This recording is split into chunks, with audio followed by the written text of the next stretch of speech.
Ole Miss's reward for getting a number 6 seed is to play the team that played for the national championship 3 years ago or the team that played for the national championship. Ole Miss podcast. You are Locked On Ole Miss, your daily podcast on the Ole Miss Rebels, part of the Locked On Podcast Network, your team every day.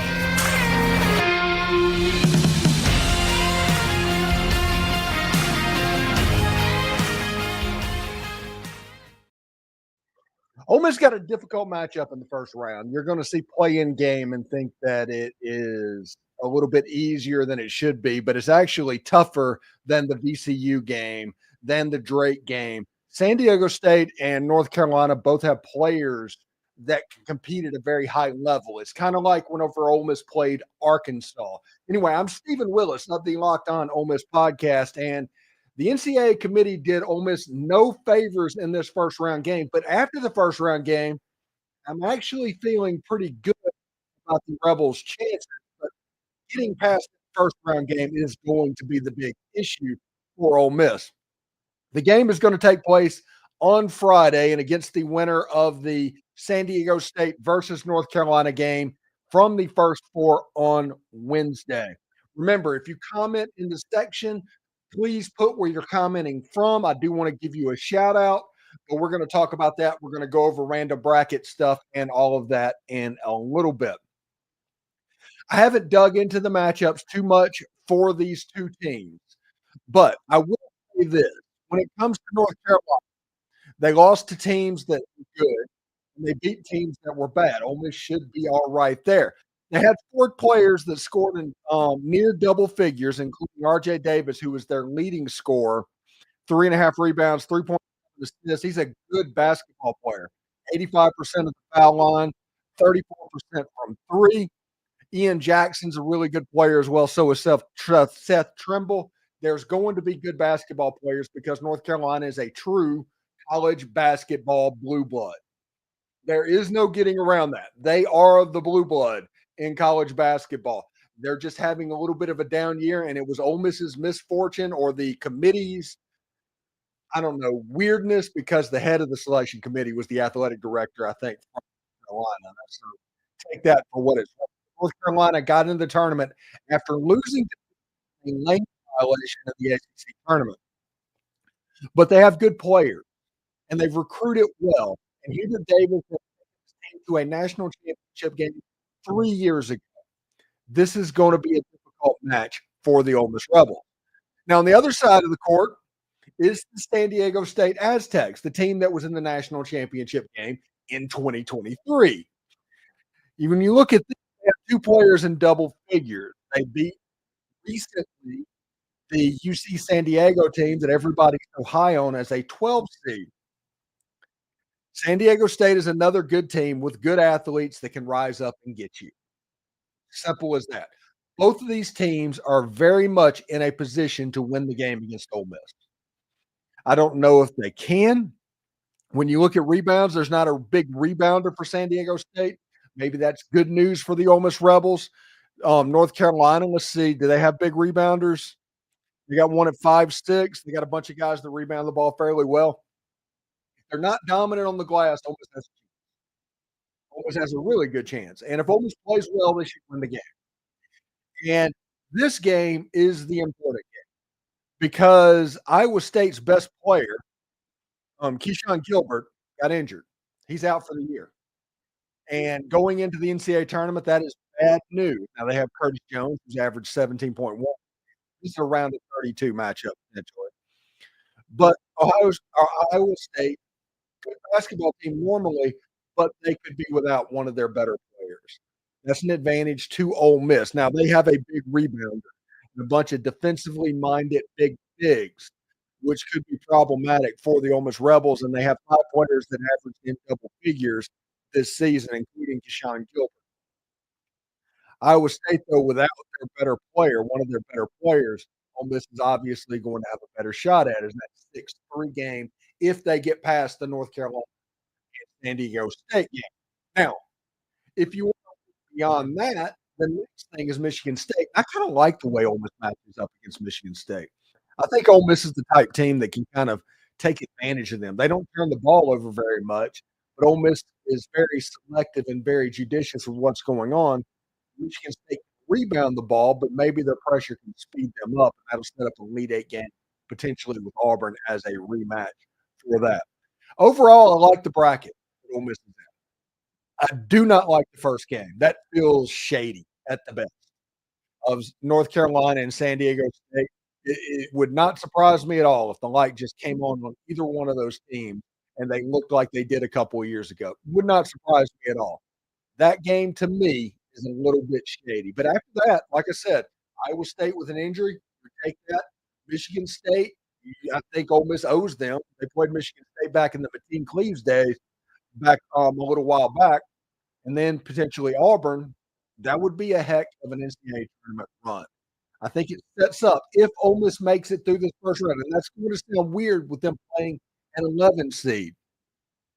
But the 11 seeds in this tournament aren't like normal 11 seeds. You look at the other side is Texas and Xavier. It's power conference teams. You saw Ole Miss have to basically beat Texas at the end of the game. That's an 11 seed. This 11 seed game is going to be difficult because the way it's set up.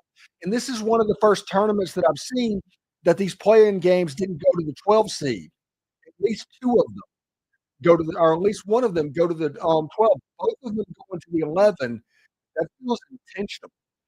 You got Missouri and Drake. You got BYU and somebody. That's UC San Diego, I think. You've got Illinois against the Texas Xavier game. It's interesting that they did this, that they wanted that to be the chaos line as opposed to what's going on as well. So we'll see exactly how that goes, and we'll see exactly how we can make it through that and all that. So stick around. When we come back, we'll start looking at the other games in the NCAA tournament. In the third segment, we're going to take your comments. Remember to put where you're commenting from so we can give you a shout out. And anyway, till then, stick around.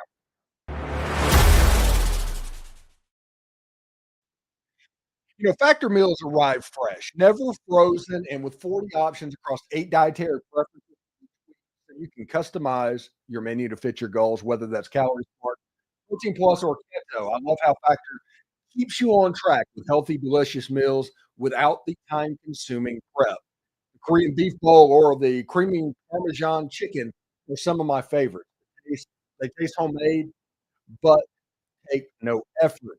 Factor also offers smoothies, breakfast, and snacks, so you always have something nutritious to keep you ready to go. Start with Factor. Get started at factormeals.com/Factor Podcast and use code Factor Podcast to get 50% off your first box plus free shipping. That's code Factor Podcast at factormeals.com/Factor Podcast. Get 50% off free shipping on your first box. That's pretty cool indeed.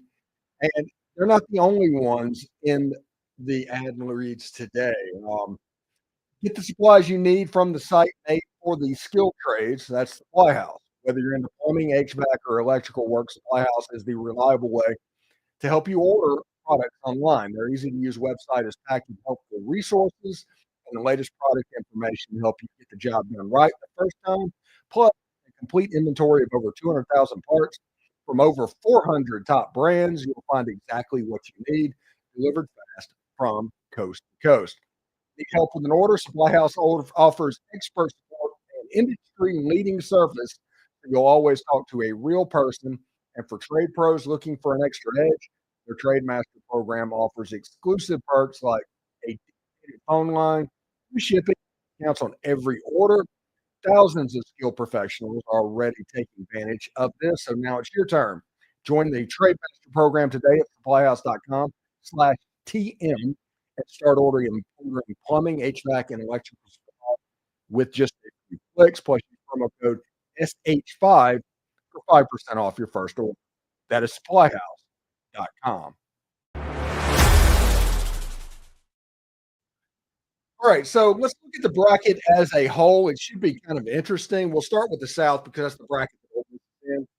Auburn's the 1 seed in that bracket. It's good because Ole Miss gets Auburn again for the 4th time Ole Miss actually played pretty well. They didn't have really a matchup issue. Um, we we haven't handled tonight room, but they played a pretty good game despite not shooting the ball pretty well, and I think they figured out how to play them.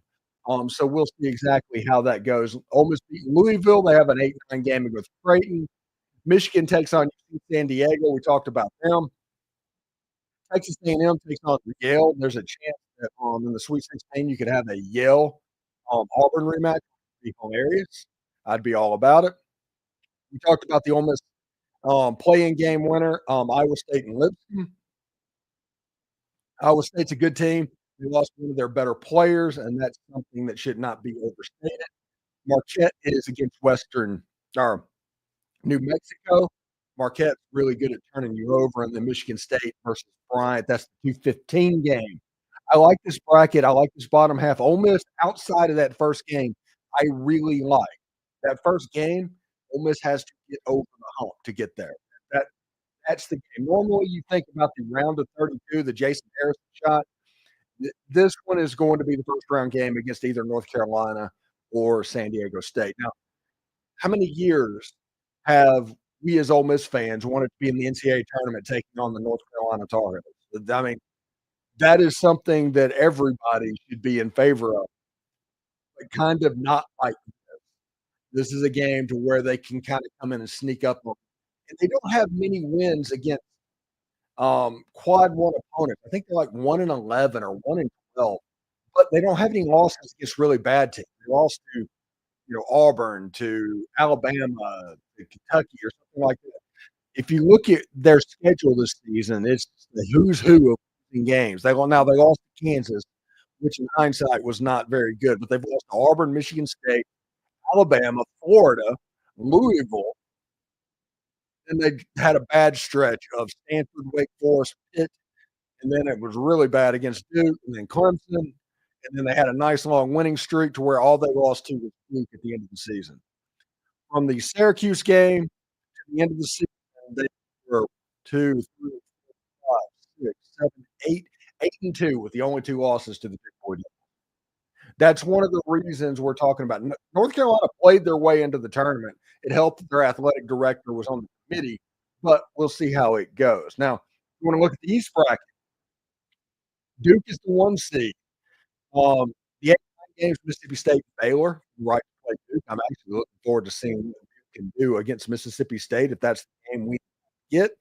Oregon on Liberty, that's kind of an upset special potential game. I'm curious about that. Arizona's at Akron. BYU is at VCU or against VCU. VCU, I think, it should have been playing Ole Miss. That's the game that Ole Miss should have gotten. And instead, BYU got them. Wisconsin takes on Montana. St. Mary's takes on Vanderbilt. And Alabama takes on Robert Morris.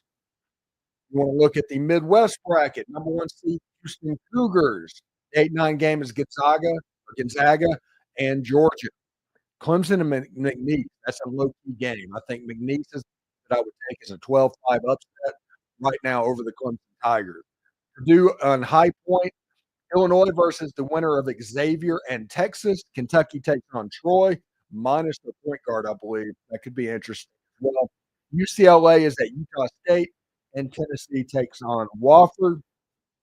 Finally, out in the West bracket, you have Florida versus Norfolk State.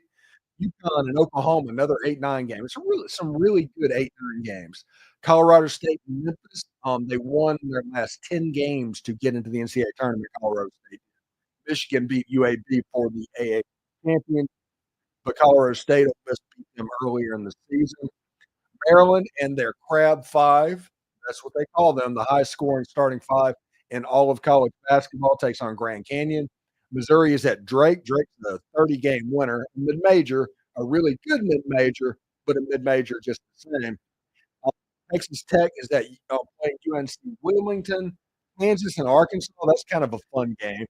Kind of a nice has-been game, a 2010 type game to where Calipari Kansas is going at it. And then finally, St. John's, the Red Hawks against the Omaha Flames.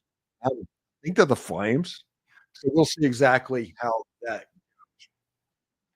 Anyway, when we come back, we'll go to your comments. Remember, whenever you're commenting, comment where you're commenting from, and we'll just have a discussion about where Ole Miss sits currently, as far as what they need and what they needed.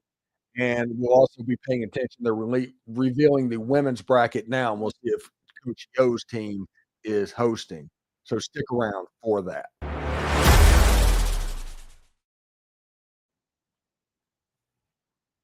All right, March Madness is here. FanDuel is giving you the chance to get in on the action like never before right now. New customers can get $200 in bonus bets when your first $5 bet wins. That's 200 extra bucks to use on everything from buzzer beaters to Cinderella stories to even who's cutting down the nets. I've got my eye on a few underdogs this year, and FanDuel makes it easy to back them with spreads, total, and game props. I really like making these in their opening game. I do not know why. I'm a huge Will Wade guy when it comes to that. With tournament games happening almost every game, Tuesday through Sunday, there's always something exciting to bet on. FanDuel app is simple and easy to use, and when I win, no waiting around. So visit FanDuel.com and get in on the college action all tournament long.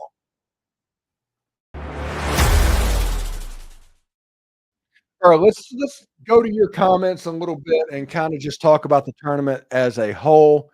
It tonight's a good night. Just remember at the beginning of the season, this is the first time in Ole Miss history that both the men's and the women's team have made the NCAA tournament at the same time. This is a big night, and it should be treated like that. It's the players, it's Damon Brakefield, Matthew Morrell, it's Juju Murray. It is the 7 players on the men's team that have scored over 1,000 points and helped get Ole Miss to this point. It's Madison Scott. It's those players on the women's team that have raised them up slowly over the years to where they're a very good team, and potentially next year they could be even better. I mean, Coach Yo is building a monster right now in women's basketball. It's just going to take a little bit of time to get there as well. But when you look at this bracket, I genuinely think that other than that North Carolina or San Diego State game, Ole Miss has a nice draw in this bracket. I think they absolutely got screwed in that first round. North Carolina and San Diego State, honestly, probably should not be playing Ole Miss. They shouldn't. They should be playing somebody else, and somebody else should have had to deal with that. But you have basically the equivalent of Power 4 teams, extremely elite programs that can make you hurt a little bit in basketball. So we'll see exactly how that goes. It's going to be a good game on Friday. I'm excited. And them playing on Wednesday night means that with their traveling, everything, Ole Miss has that advantage of that. But Ole Miss better come out ready to play. They're going to come out ready to play. They're going to come out juiced up. Ole Miss needs to come out ready to play in that game. And if they do that, they'll be fine. They'll be absolutely fine. Anyway, let's take the comments real quick. Let's go to the comment board. Will Parker says North Carolina or San Diego State. Wow, that's a tough draw. Extremely. You either get the national champion runner-up from 3 years ago or the national champion runner-up from 2 years ago. I mean, that's what's on the table for Ole Miss in this one. Now, I realize it's different teams. I realize that North Carolina is 1-11 against quad one teams, something like that this year. I also realize that North Carolina is solid enough to where if they rise up, they can give you a lot of problems. They were a lane violation against Duke away from beating them in the ACC tournament. And San Diego State is San Diego State. They're athletic. So William Bowl says, "Who do you think is a better matchup for Ole Miss?" And I'm assuming that's the location right there. Right, the best matchup is probably North Carolina, but I need to dig into it a little bit. North Carolina seems to be more guard oriented, and when Ole Miss faces guard oriented teams, they do pretty well against it.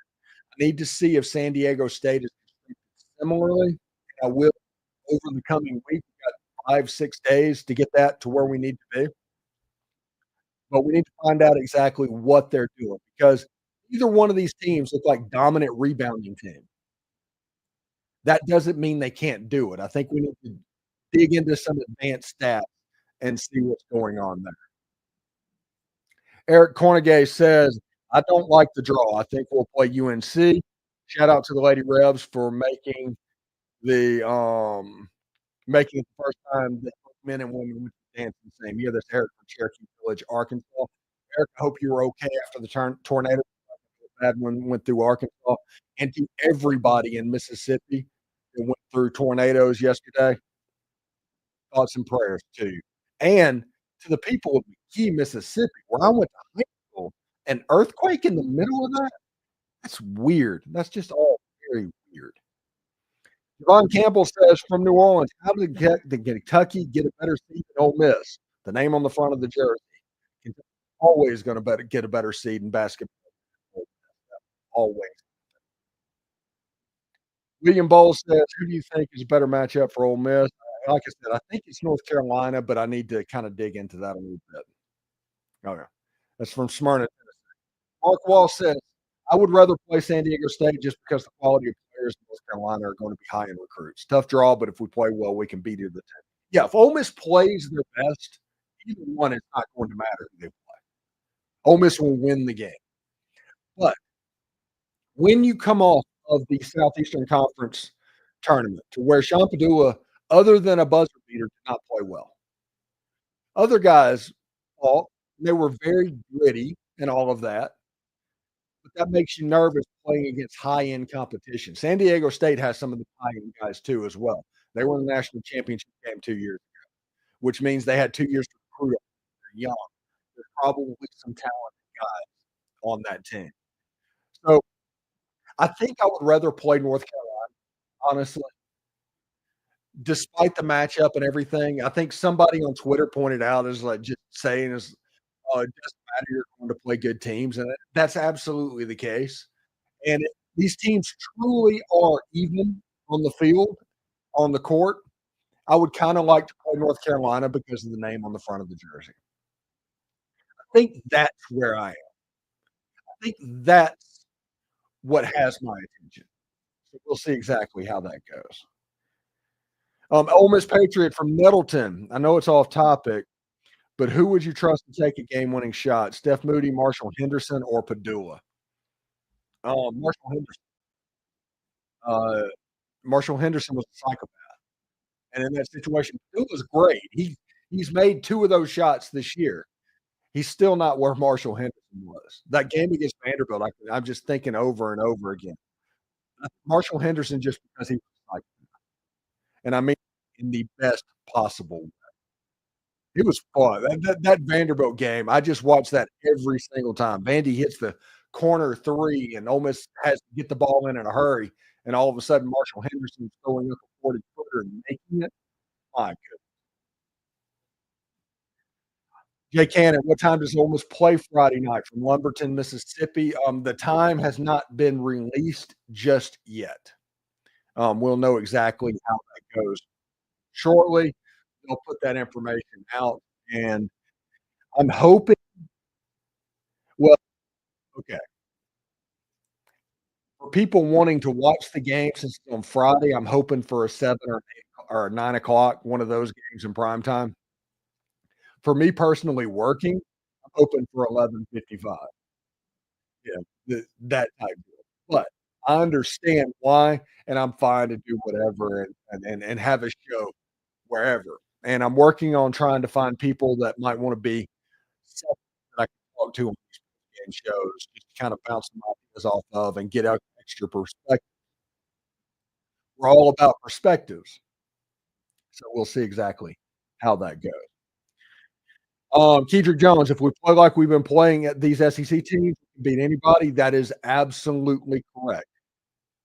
And leading into this tournament, I said that the 6th seed was the Goldilocks zone. I'm not going to move those goalposts. The 6th seed is the Goldilocks zone. They're just right. You're sitting on that side of the bracket. You're matched up with a 3 seed you can beat. You can beat Iowa State. When you look at matchups, without Iowa State having one of their better players, you can win that game. You can beat North Carolina, and San Diego State. You can beat Michigan State. Michigan State, although they're very aggressive, they rebound the basketball. You can beat them. Setting up a fourth matchup with the Auburn Tigers, for a chance at the Final Four. All of that run is possible, legitimately possible. The hardest game that Ole Miss might have until they face Auburn is that North Carolina or San Diego State game. I think Iowa State's going to be good. They're going to be a 3 seed, maybe kind of an inflated 3 seed because one of their better players is injured. And Michigan State, they can be good, but I don't know exactly how that's going to look.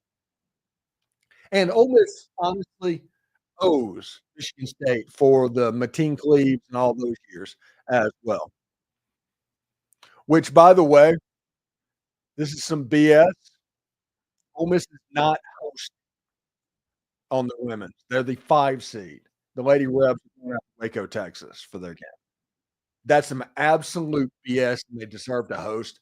And that's another situation where the committee absolutely screwed Ole Miss. Coach O absolutely deserved to host, and they just took them away from them for essentially no reason. Blake Glover from Ellis, Mississippi, almost always gets disrespected. Not just basketball, but all around. Just will make winning the ship that much sweeter. And Ben Bynum, if it's UNC, expect the Tar Heels to get more chances at the charity stripes. The rest will give them some home cooking. Or am I a ratings conspiracy from South Haven, Mississippi? I'm just glad this isn't in the East Regional and the game isn't happening in Williams, one of those cities, Charlotte or something like that in North Carolina, because, yeah, that would be some absolute home cooking. But I don't know. With the game being in Milwaukee, I don't know if it would be there. North Carolina wearing the Carolina blue jerseys, that'd be kinda cool with Ole Miss wearing a white jersey in that game. That would be fun. San Diego State, I don't know if they were red or black. It would be nice to see them in a white jersey, but Ole Miss needs to figure out a way to get through that game. If Ole Miss can get through that game, they have a chance to go on a serious run in this tournament. The NCAA tournament and the NCAA committee completely screwed Ole Miss in this first round game. This was a 6 seed. A 6 seed doesn't get a choice between the 2022 runner-up and the 2023 runner-up. They did that on purpose. But if Ole Miss can get through that game, win that game, get Iowa State and get Michigan State, all of a sudden momentum can build and they can go on a run. I honestly believe that. That first game is the key, absolute key. If Ole Miss can pull it off, it'll be pretty fantastic. We'll see how it goes. Anyway, thanks for making the Locked On podcast your first listen every day. And tomorrow on the podcast, an interview exclusively with Austin Simmons. We ask him about rabbits. We ask him about newcomers. We ask him all of that stuff. It's pretty great interview. Tune in tomorrow for an all football podcast. Tomorrow night, we will have Tim Thomas on talking about this draw as well. We'll see what he has to say about that, and it could be a lot of fun. Anyway, thank you for making us the Ole Miss Morning Show, and we will talk to you tomorrow morning. Howdy, everybody.